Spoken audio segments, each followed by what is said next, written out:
All right.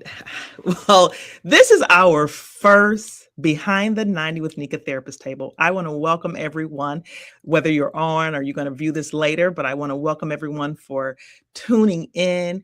First, I want to explain the 90.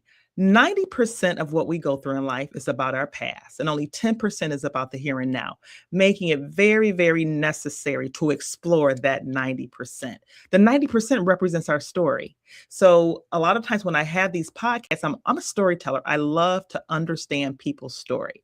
So again, I thank you so much for joining in. This is our first one. This is our kickoff for Behind the 90 with Nika Therapist Table. And my first guest is Ayana Harris. She is a therapist. She's an owner. She's a therapist with Ayana Harris Counseling. She's the owner, clinical director. And I want her to introduce herself and her specialty and just to give you guys a little background of who she is. Ayana, thank you so Well, much for joining.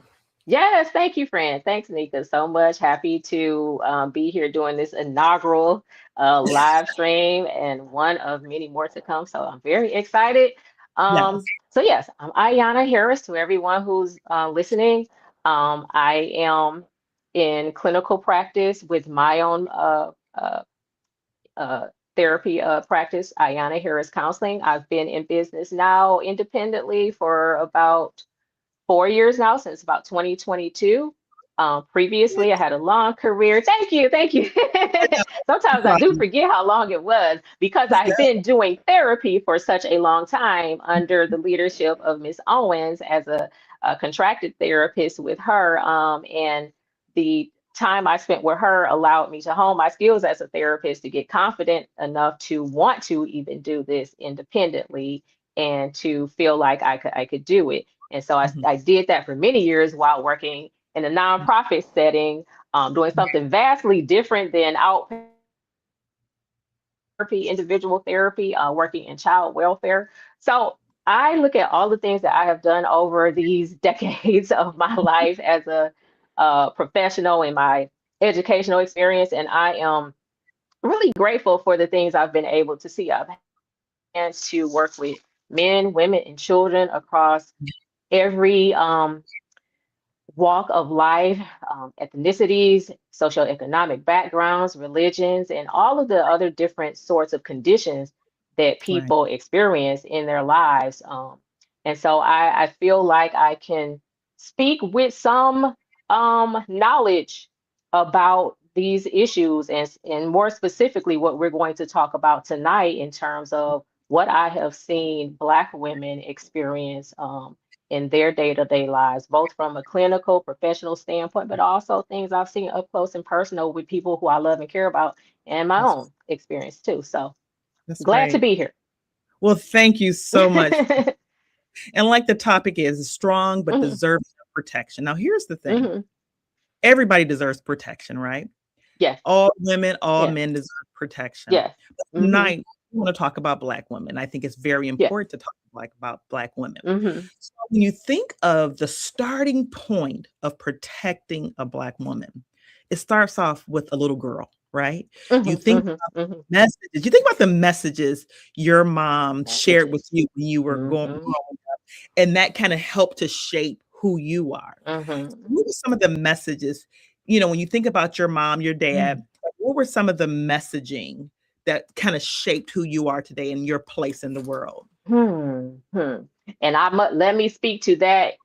When I talk about messages and how I receive them, a lot of them were indirect. Now, of course, there were definitely some don't do this and you better not do that. But a lot of the messages I got, I would say, were kind of indirect. And one Mhm, of the biggest messages that I got mhm. was, generally speaking, don't do anything that would embarrass my family. Okay. Don't do anything that would disappoint my family. Now, if that ever gets said, did my mother ever say that to me? Of course not. Of course she never said, don't disappoint me, Ayana. Yana. She Uh-huh. never said that. But I Mhm. definitely got the message that I should not do that. And I Mhm. got that message based upon certain things that I would hear her talk about and hear her talk about and refer to those things in a not so approving way. And so I came away thinking, oh, well, I guess I shouldn't do that then. Exactly. So Exactly. the message to me was, and not necessarily don't disappoint or embarrass them, but don't. don't do anything that you yourself wouldn't be Yeah. proud to do. Yeah. Right. And the reality is, as young people, we're going to make Yeah, mistakes. But I think for a of Black course. woman, right, a Black girl, Yeah. Mm-hmm. sometimes the judgment, what we have been noticed, can be a little Mm-hmm. harsher. So the Mm-hmm. messaging is, Mm-hmm. it's a function of keeping you safe and not being out there in a situation where you Mm-hmm. get harmed because of the color of your Mm-hmm. skin, because you're being a kid and you make some Mm-hmm. poor decisions. We can all make some Sure. poor decisions. But sometimes what we have come to understand is that the punishments for us can be a little more harsher, and Mm-hmm. it stands out a Mm-hmm. little more. And it can be something innocent. So I think it's important to understand that. But if we Mm-hmm. take it back a little further than that, when you think about the historical lack of protection for Black women and how it's shaped the way how we show up emotionally and relationally, when you think about slavery, Mm-hmm. Mm-hmm. women seen as property. We weren't as possessions. We weren't Mm-hmm. seen as human. So I think, Mm-hmm. what do you think the influence around that? How has that impacted our day to day? I think how that impacts our day to day, again, I feel like some of us carry around an indirect message that we received about that very thing, is that we need to make those people proud, and that we need to hold the line. We need to keep our head on straight and not waver. We need to, if we come up against a roadblock, Mhm. keep pressing right on through it. And if it becomes exhausting, if you even feel like you may not be able to carry this thing out, you are still supposed to go ahead and do it anyway, because that's what they did. And they Yeah. did it with a whole entire system Yeah. basically saying you're not supposed to participate in this thing anyway. You're supposed to be relegated. And so if they could live through that, you for sure can Mhm. carry out these things. Yeah. And so it goes back to that. When you say that, Hmm. it makes me think about how, when Black women, we are supposed to always kind of keep it together, be Hmm. strong. Hmm. Hmm. Not to say that if we're not strong, we're weak, but sometimes Right. we want to just kind of rely on other people and not have to. Some we Exactly. carry the weight of the Hmm. world on our shoulders sometimes, and some people don't realize that. But there are so Hmm. many systems out there, unfortunately, Ayana, that we Hmm. don't. Not that we're these damsels in distress and we need people to protect Correct. us physically, but when you think Correct. about the mental component of just Hmm. not feeling protected, like, Hmm. what does that look like when you think about protecting a Black woman emotionally and relationally? What does that look? Yeah. I think it would look like, other people treating us in a way that says we deserve to, and not, I don't mean deserve in some superficial way, but what I mean is that we have every right to exist there as much as they do.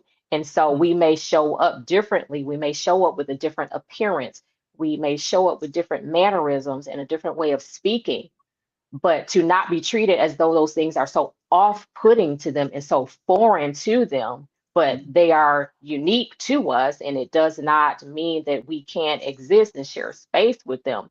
And so that is how I would want to feel protected, in that I would not be marginalized or looked at as some novel thing because I show up differently than what they are familiar with mm. seeing, but I'm Yeah. also not kept out of the room or made to feel uncomfortable when I'm there. And so that to me would feel like protection.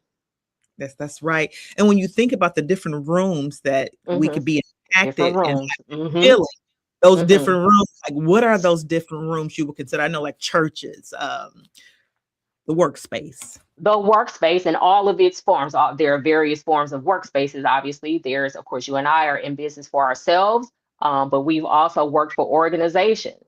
And there are different kinds of organizations, the corporate settings, where we know that those places originally did not have us in mind in terms of the people who would ever occupy those places. Or if we did occupy them, we would only occupy them in certain positions. Mhm. We would not occupy anything beyond whatever was already designed for us to do. And so the places where we find ourselves having to go to make it in this world. So whether that is institutions of higher learning, whether Yeah. that is business establishments so that we can get the services that we need to get, the medical community, when we show up as a patient and we Oh, need, oh my yes, gosh. we're the patient, right? We need tending to in that moment as a patient. We need tending to. And so those are the rooms where if we show up and I show up as Ayanna Harris and you show up as Anika Owens, that That's right. they are not put off by how that looks. And thus now everything we get from that is different now. Yeah. Everything that they're going to do is going to be different now because we're showing up and they are taken aback by that. Yeah. And I just want to point out that what you said was very key. Well, all the spaces that you refer to are key, but I want to touch on the Mm-hmm, healthcare industry when, mm-hmm, Black women are seen as exaggerating and, they're, mm-hmm, mm-hmm.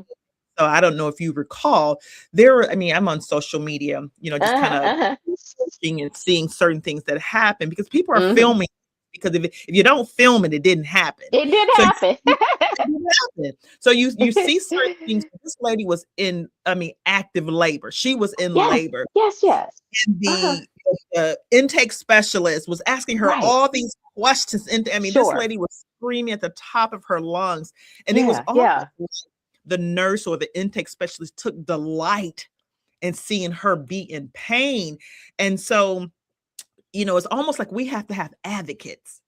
Sometimes Black Yeah, women advocates when we go to the doctor, it's sad. yeah, Our voice should be enough. yeah. Our voice should be, I'm in pain. I'm hurting. I'm feeling Okay. this. And for someone to say your pain Yeah, is not real, it's all in your yeah. head, you're exaggerating.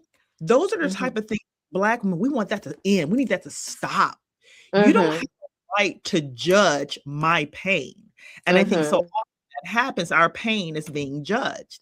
So Mm-hmm. especially in the medical arena and then in the corporate too, Yeah. in terms of our earning potential, all those things. Heavy But on the corporate side, yeah, heavy in the corporate space that we are treated, we are othered in that mm, place again, because it really was never intended for us to ever exist there other than a predetermined place for us not to ascend to director or C-suite levels in corporate spaces.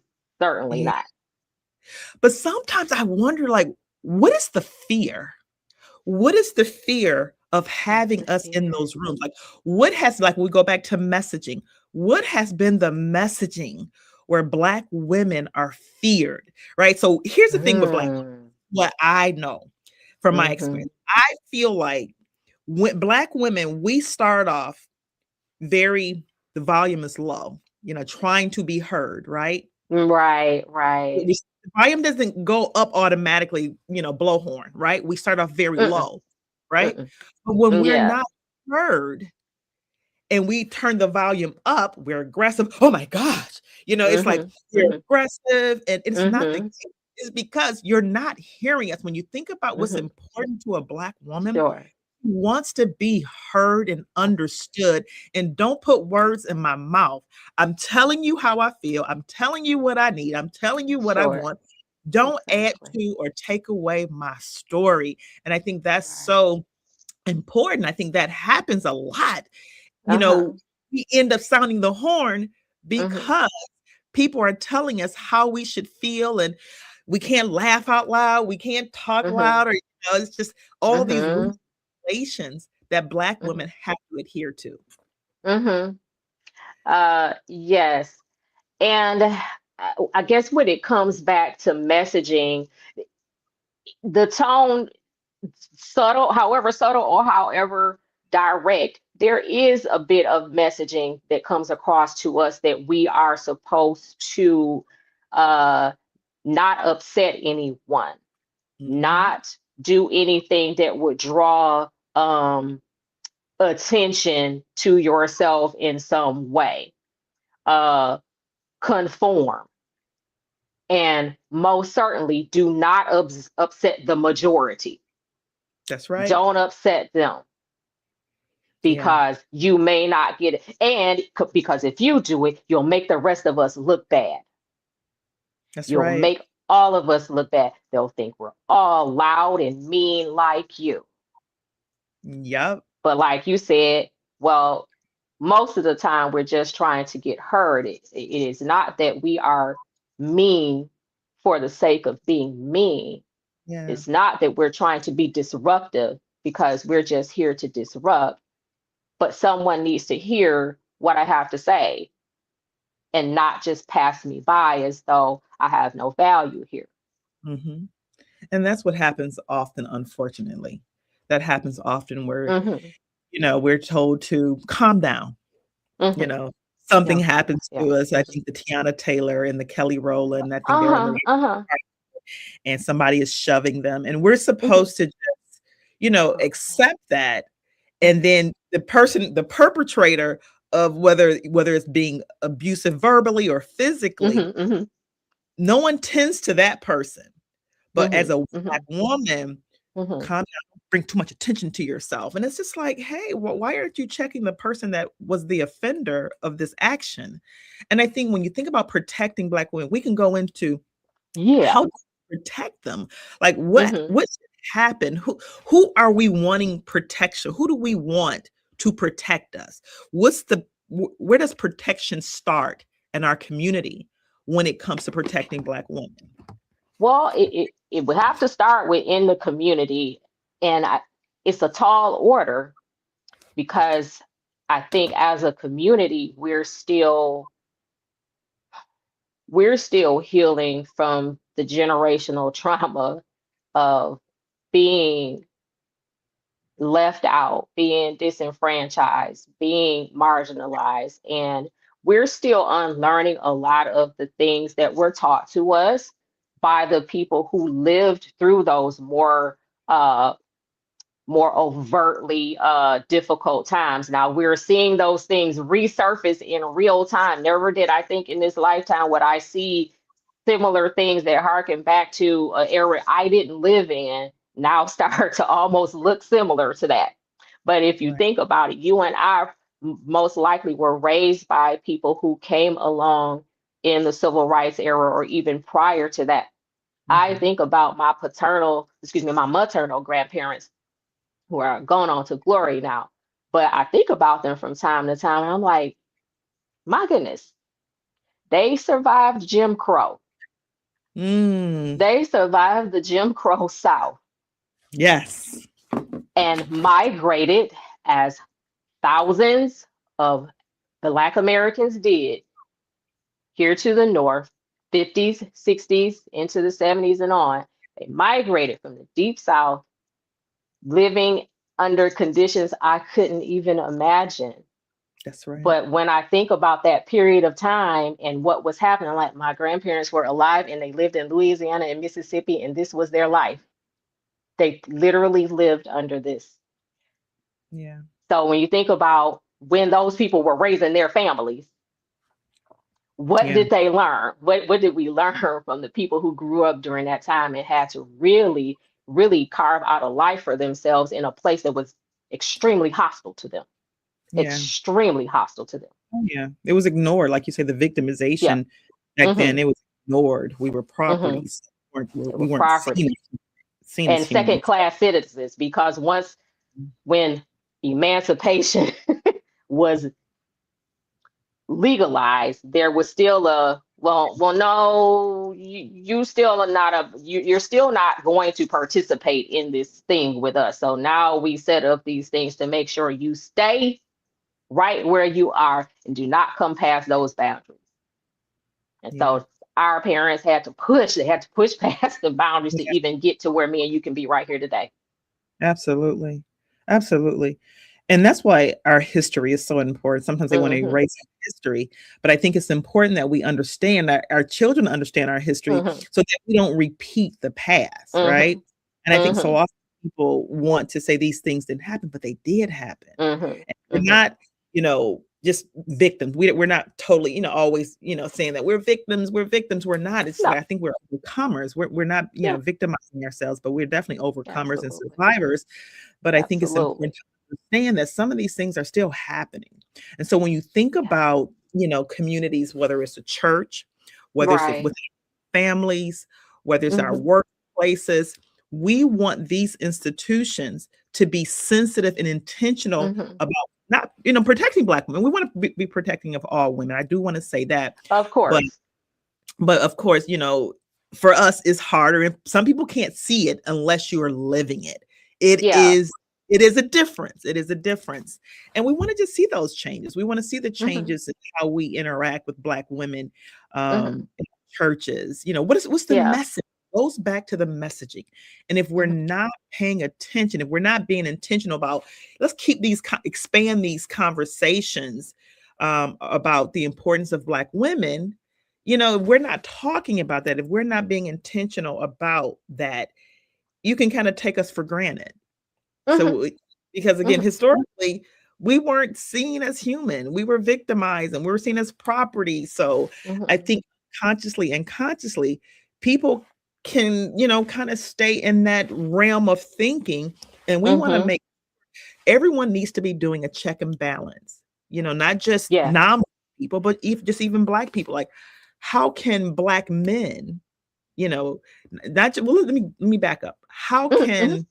What do we need though? When you think about what is needed to Yeah. feel like we're protected, what is needed, Ayana? Um, I think what is needed for us to feel protected, I think what is needed is for the rest, because this is not on us, this is on the rest who don't protect us. It is Mhm. for them to have an open mind about the diaspora of Black women, because Black people are a diaspora, but then there's one within Black women. Yes, we are similar, right? You can go from place to place, and Black women will have this innate tendency to be drawn to one another, and there will have similar interests in style and taste and all those things like that. But in order for us to really feel protected, I would need for the rest of us to welcome us in and to not fear us That's right. first and foremost, because I don't know if you can protect something that you're afraid of. Mhm. So why are you so afraid of? We're not there to, kick over tables and things like that and disrupt the order of said situation, even though we are painted as though that is what we do. When we enter a space, we make it less desirable to be in. But Mhm. I would need for people to begin to look at us differently, as though we are just coming into this spaces to take part in what is going on. Again, be that an educational setting, a work setting of whatever type of work setting, a place of entertainment, a medical or healthcare facility. We are just there like you are. So the same way that you're there to experience whatever is there to be experienced, we would just like to be afforded that same opportunity. Yeah, So I would say protection kind of starts somewhere in that realm. absolutely. Yeah, just like you said, people need to expand their circles. And I think the Mm-hmm. only way Mm-hmm. to get to a place of not being afraid of us and not Mm-hmm. taking, stereotyping, 'cause I think Mm-hmm. in any race, we got some Mm-hmm. bad apples in any race. But Of I think to course. take a Yes. whole group of people Mm-hmm. and say that these are bad apples and everybody is the Mm-hmm. same, everybody operates the same. I think at the end of the day, if you had to ask anybody, I really feel like you said, we want the opportunity, right? I think we Yeah. create opportunities ourselves, right? We're not just looking for Sure. the opportunities, because we create opportunities ourselves Yeah. within our communities and going forward. Mm-hmm. But I always want, I think the thing for me, being in those spaces, but once we get in those spaces, are you Mm-hmm. here?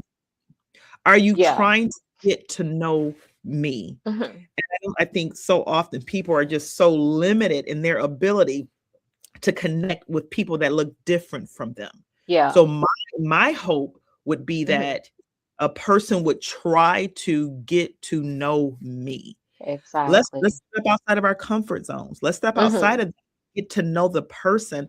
And I think, I think that would really help us in a lot of situations if people I were do intentional too. about getting to know different type of people and I not do being too. so judgmental.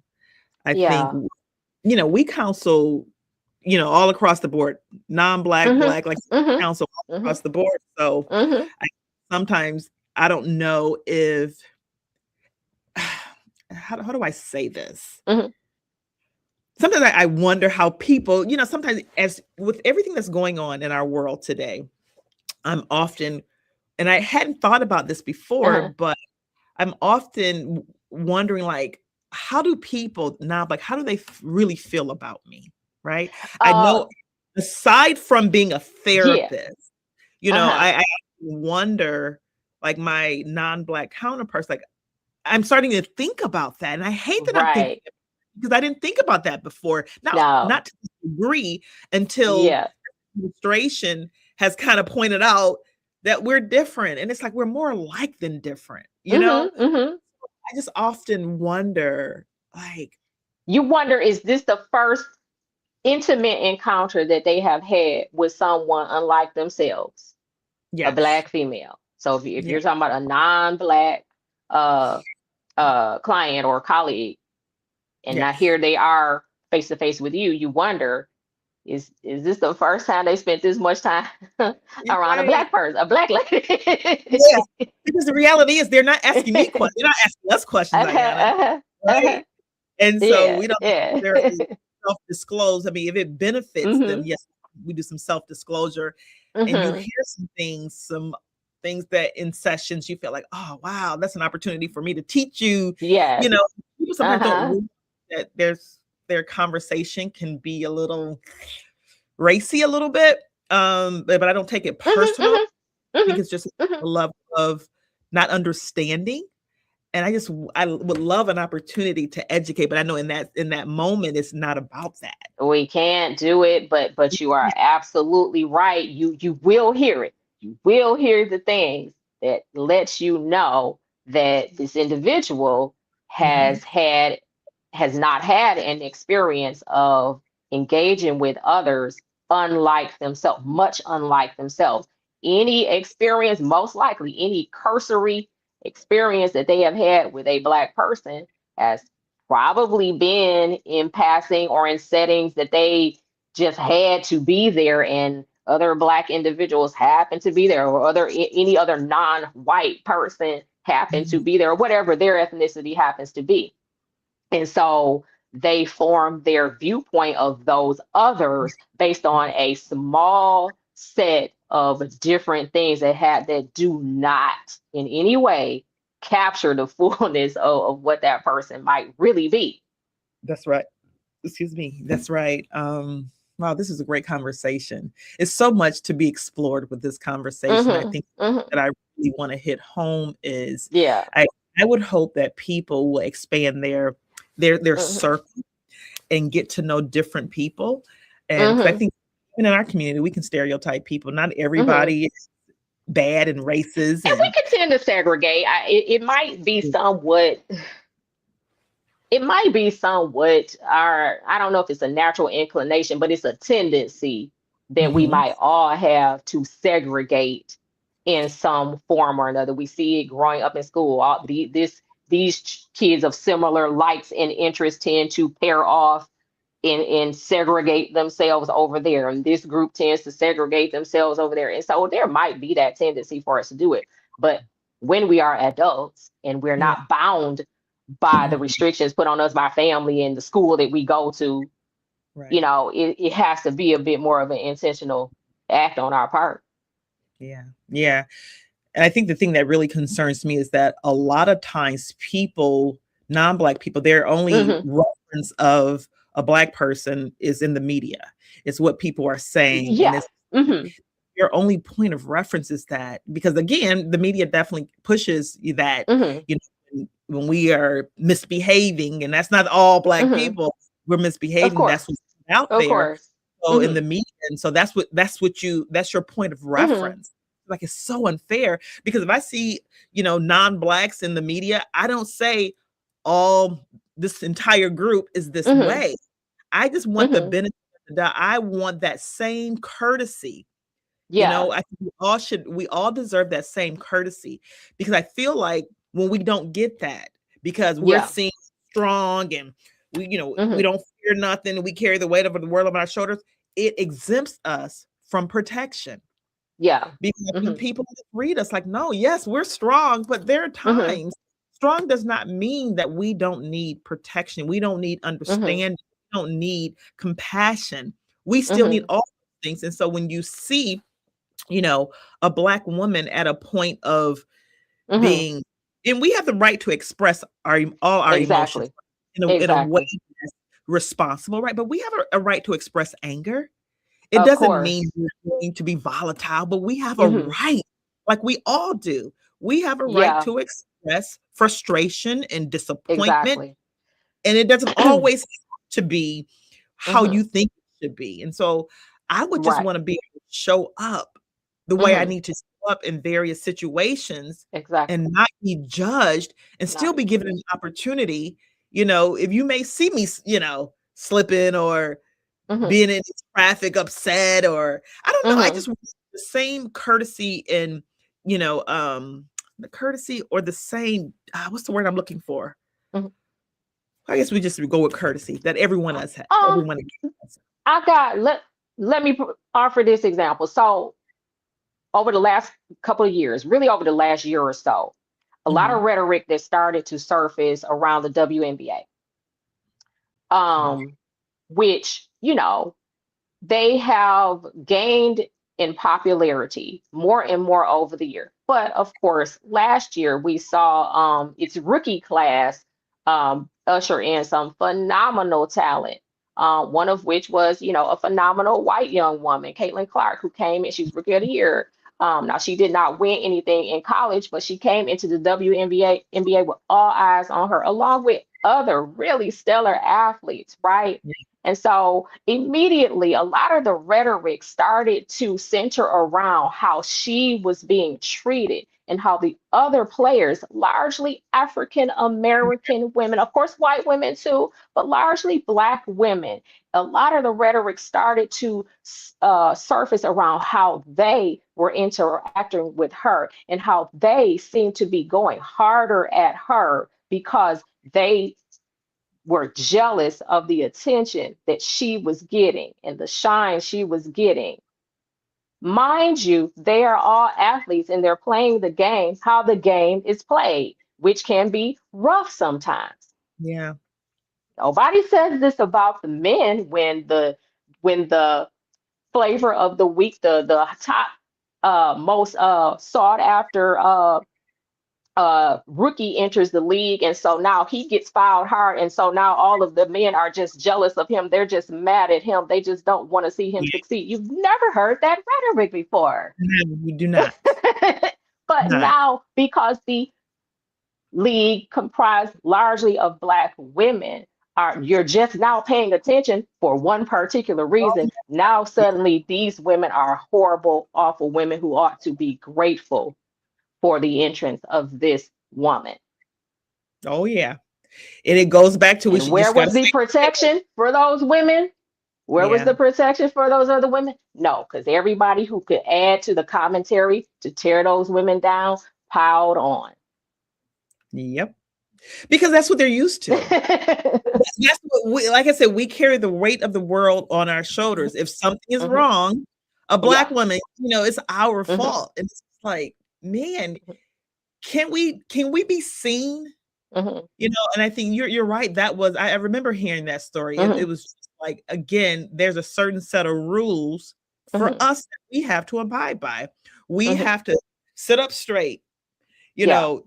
speak when spoken to, Mhm. lower your voice. Mhm. Don't get you're too aggressive, and it's just Mhm. passion sometimes. And I'm not saying Mhm. that, and I take responsibility if, a Mhm. person kind of taking it to a place that it doesn't need to go. Mhm. But I think there needs to be some grace for us sometimes. I just feel like Exactly. there's a lack of grace for Black women.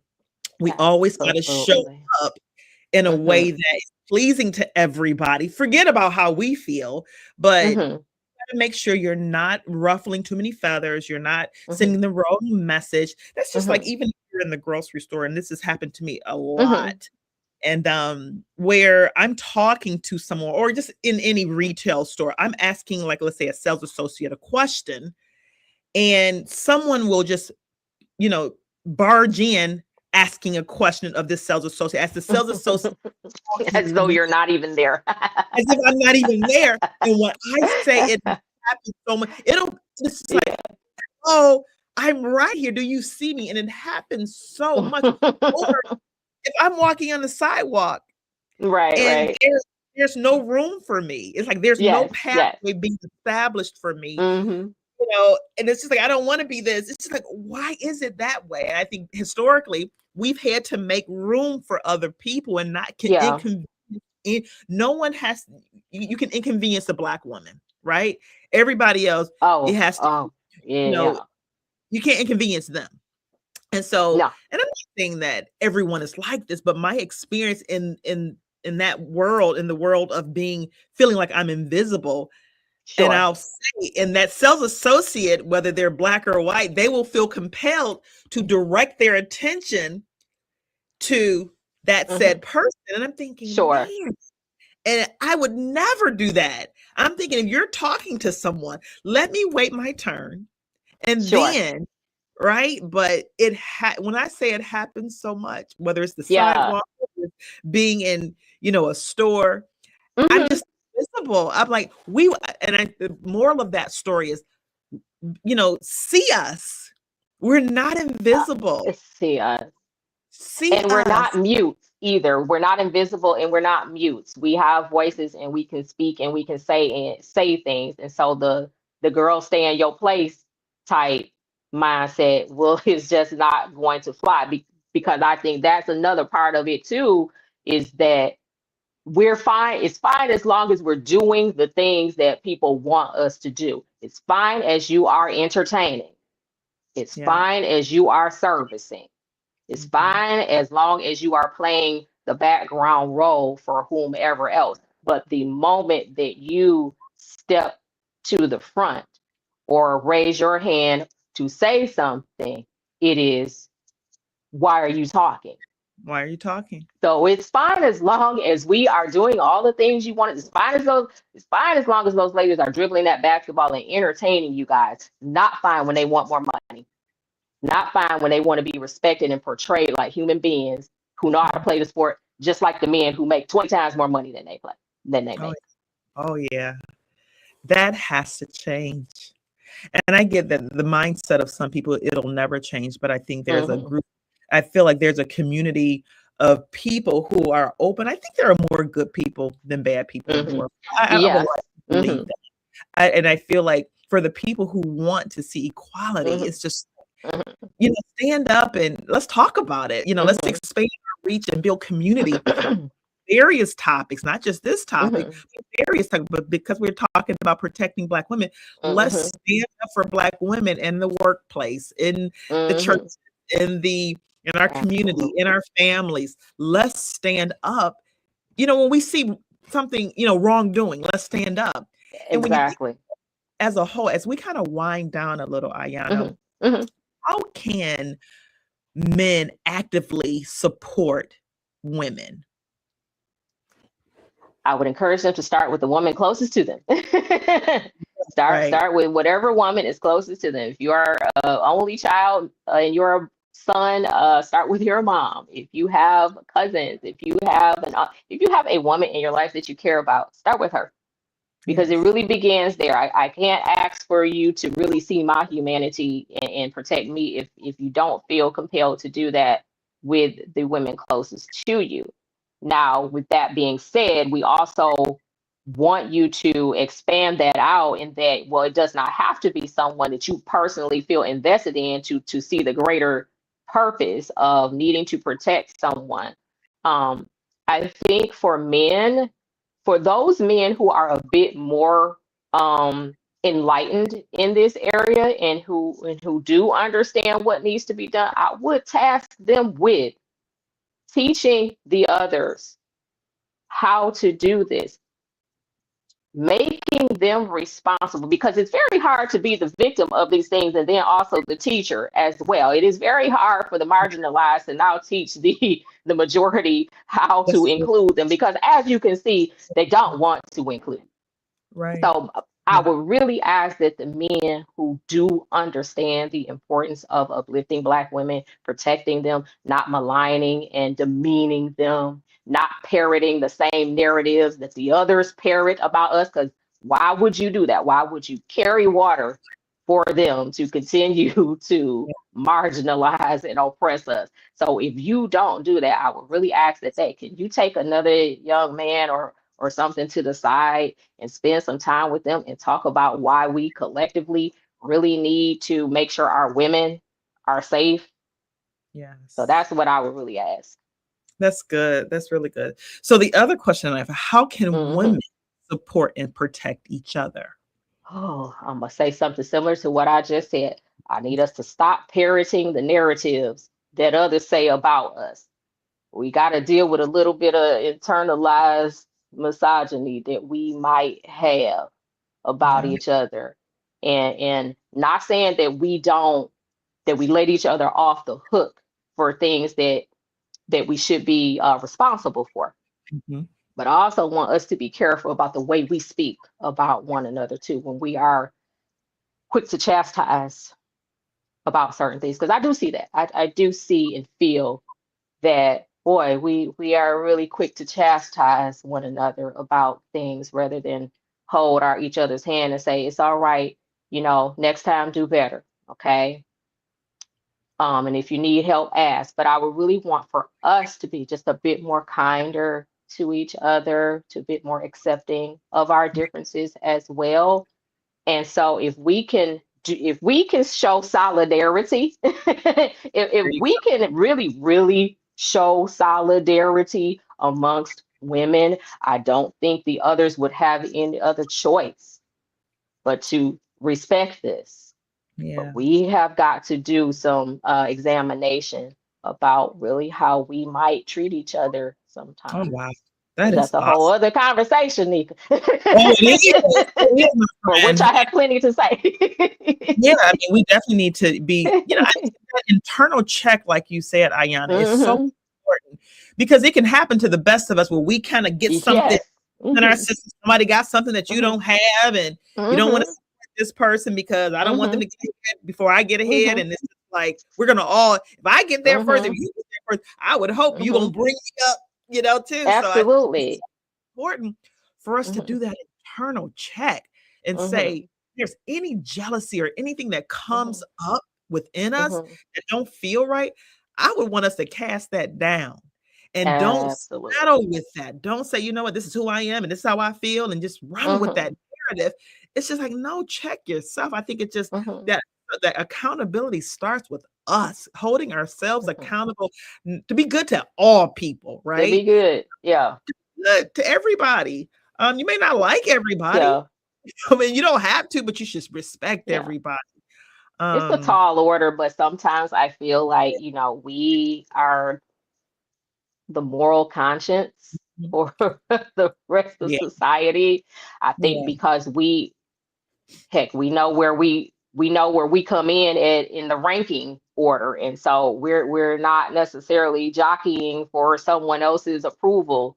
And so we can kind of see some of the flaws in the system sometimes, because we're all we want is to just be left alone and to be okay. We're not trying to, stomp with the big dogs and be able to sit at the same seat with the same person who's keeping their foots on our neck. We're not looking for that. We just want to be all right.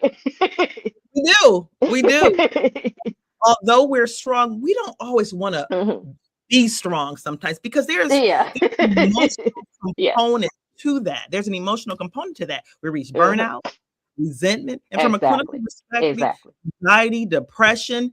It's like there's an emotional cost for women to always appear a certain way, and we got to be sensitive to that. We need breaks. We need people to check in on us, especially as therapists. You know, Exactly. we need that compassion fatigue. It's real. We love, love, love what we do. I'm gonna tell you, we were Mm-hmm. born to do this, right? Right. And love what we do, but I think we Mm-hmm. definitely have to look out people that are on the front lines, and I consider us on the front lines, I do as too. medical professionals. I do too. We Yes. got to be sensitive. People need to be sensitive to our burnout, to Absolutely. our mental health. And granted that we, Mm-hmm. there's self-care that we all implement to make sure we are, good, and we can Mm-hmm. Mm-hmm. pour into people and serve our Mm-hmm. community, because we love doing it. But I think it's important, just as aside from us being therapists, just as women, Mm-hmm. there is an emotional burnout. And I think Absolutely. if you have like you said, Ayana, within our homes, the men, the men, brothers, or what have you, Mm-hmm. check on the woman that's in Mm-hmm. your life. Mm-hmm. Question, how are you doing? And for women, Absolutely. be honest, be vulnerable, be okay with being honest about where you are. We have this generic, oh, I'm good. No, if you're, and you don't say it, you don't Good. vulnerable No to one's gonna probe. Not exactly. really. Not Nope. really. Mm-mm. So I make sure when people ask me that question, I have people, when they ask that question, they really want to know. They really want. Mm-hmm. I say that to you, Ayana, you really want to know. Like, Nika, how you doing? Mm-hmm. You ask Yeah. me, I really want to know how you doing, because you're my friend Yes. Oh, and yes. colleague. Yes. And so I really want to Mm-hmm. know. Is there Okay. any parting words as we come to the end of our discussion? Hmm. Yes, everybody, just do something good for yourself, please. Do something that really makes you happy and inspires you, brings out the best in you. Mhm. That's what I want for everybody to do this evening and going forward. Do something that just really brings out the best in you. That's right. Yes. Mhm. And so, Ayana, I want to say thank you so much for Thank my you. first guest on Behind the 90 Yes. with Nika podcast. And again, I want to explain with the Hmm. 90 themes. 90% of what we go through in life is about our past. Only 10% is Hmm. about the here and now. The 90% represents our story. And when we think about Hmm. the historical component of not protecting Black women, there's a historical component to that. There's a 90% there that we all need to uncover and continue to uncover. And if you want to get in contact with Ayana Harris Counseling, she provides a amazing service. She, really puts in the time, the effort to really caring for her patients. You have a website, right, Ayana? It's Ayana Um, House. Best way to reach me is by email, and that email is A Harris. So A last name Harris at, excuse me, A Harris 4, the number 4, wellness at gmail.com. Again, that is A Harris 4 wellness at gmail.com. Best way to Okay. reach me. Hmm. So what I'll do, I'll make sure I'll put Hmm. that in the what do you Hmm. call that? In the In the chat you know, or the comments. yeah, I put that in Yeah, there. yeah, yeah. So I don't want you Uh-huh. to leave right now. I'm going to end the Uh-huh. live stream. But Sure. thank you, everybody, who Thanks, was able guys. to join, and we'll be back. I hope you'll be back, Ayana. I want you Yes, to. Actually, let me absolutely. say this. What I'm doing with the therapist table. I'm introducing each therapist on the therapist table. Hmm. We have a total of like 5 or 6, right? So individually, and then we come together to talk about different things within Hmm. our communities and pop culture, get a clinical perspective. This is not therapy, but it's a way to kind of talk about, the things that are important that some people may Hmm. not talk about, but gaining a clinical a perspective and a layman's perspective. I think that's Hmm. important. So that's what the therapist table is about. It's not therapy. It's just a way for therapists to come together to talk about their expertise and to build Yes, community around various topics. So that's what this is all about. So yes, thank you so much. So Ayana, if you can pause here for a minute as I end the stream, and absolutely. signing off. Okay. Okay.